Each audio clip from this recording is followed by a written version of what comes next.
તુવરના દાણાને crush કરી નાખ્યા છે કટરમાં અને હવે શેકીશું મસાલો નાખીને. પાપડી તૈયાર છે, રવૈયા ભરવાના છે, શક્કરિયું છે, રીંગણા છે, મેથી ધોઈને તૈયાર કરી દીધી છે મૂઠિયા માટે. બટાકા શક્કરિયાને પાણીમાં પલાળી દીધા છે. મસ્ત નાની નાની બટાકી છે. હવે આ મસાલાને બધા મસાલા ઉમેરીને શેકી લઈએ છીએ. ફૂલ રેસીપી મારી ચેનલમાં છે.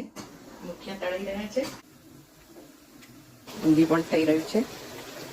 ઊંધિયાના વઘારની તૈયારી. ઊંધિયું તૈયાર છે.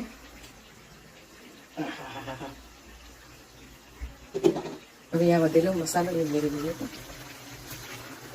કાશ્મીરી મરચું કલર માટે. ગ્રીન કલર ખાવો હોય તો તમે ચટણી પણ ઉપયોગ કરી શકો છો. મૂઠિયા પણ તૈયાર છે.